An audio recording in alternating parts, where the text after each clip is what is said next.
Assalamualaikum warahmatullahi wabarakatuh. Perkenalkan, nama saya Regi Malsyah dengan NIM 210460079 dari Prodi Pendidikan Sejarah Universitas Negeri Padang.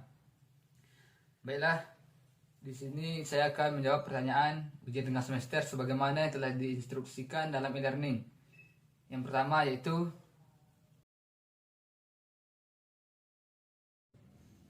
berbicara mengenai Nusantara. Secara geografis, Nusantara terletak di antara dua benua, yaitu benua Asia dan benua Australia, dan diapit juga oleh dua samudera, yaitu Samudra Pasifik dan Samudra Hindia, yang membuat Nusantara menjadi titik persilangan lalu lintas utama dunia.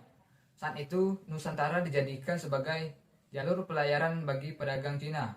Selain itu, dua angin muson yang ada di Indonesia mempengaruhi pola pelayaran, sehingga terjadilah hubungan antara India, Nusantara, dan Cina.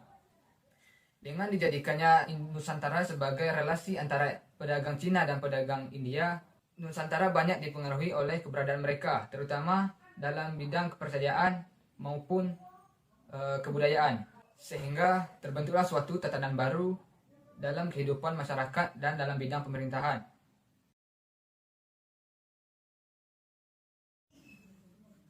Jika saya berada di posisi Siddhartha Gautama, saya tidak akan memilih untuk meninggalkan kerajaan lalu menjadi seorang petapa, namun akan tetap menjalani posisi saya sebagai putra mahkota lalu kemudian menjadi seorang raja.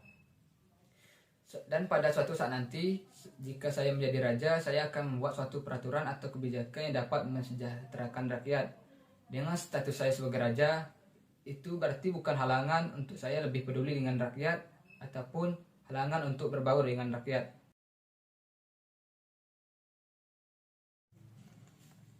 Menurut saya, penyebaran agama Buddha di Nusantara pada saat itu hanya sebagai misi penyiar agama saja, atau disebut dengan Dharma Duta, yang mana Dharma Duta ini bertujuan hanya untuk kepentingan 11 orang pendengarnya.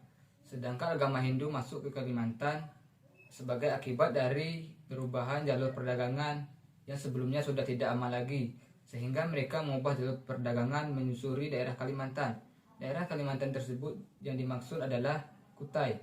Kutai yang pada saat itu belum berbentuk kerajaan, namun masih berbentuk suku yang dikepalai oleh Kudungga, yang pada akhirnya Kudungga mengangkat dirinya sebagai raja.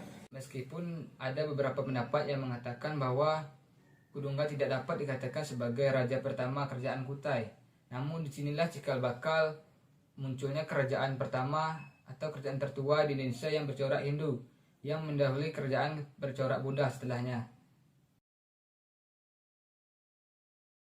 Kerajaan Sriwijaya menjalin hubungan politik dengan kerajaan Mataram kuno melalui sebuah pernikahan, yaitu Samaratungga dari Wangsa Shailendra dengan Dewi Tara, putri raja kerajaan Sriwijaya, yaitu Dharmasetu. Dalam perkembangannya, pernikahan mereka ini lahirlah Pramawardhani yang kemudian dinikahi oleh Rakai Pikatan. Konflik mulai tumbuh ketika Raja Samaratungga menjelang turun tahta menyampaikan suatu keputusan politik penting, yang mana dia menyampaikan bahwa pewaris tahta selanjutnya adalah Pramawardhani. Mendengar hal ini, Bala Putradewa sebagai anak laki-laki Samaratungga memberontak karena dia merasa juga berhak mewarisi tahta ayahnya. Setelah meninggalnya Raja Samaratungga, Bala Putradewa menuntut haknya sekaligus menyatakan perang terhadap Pramawardhani yang dibantu oleh Rakai Pikatan, yang pada akhirnya Bala Putradewa dapat dikalahkan oleh Rakai Pikatan, yaitu suami dari Pramawardhani, sehingga melarikan diri ke Sriwijaya, kemudian menjadi raja kerajaan Sriwijaya selanjutnya.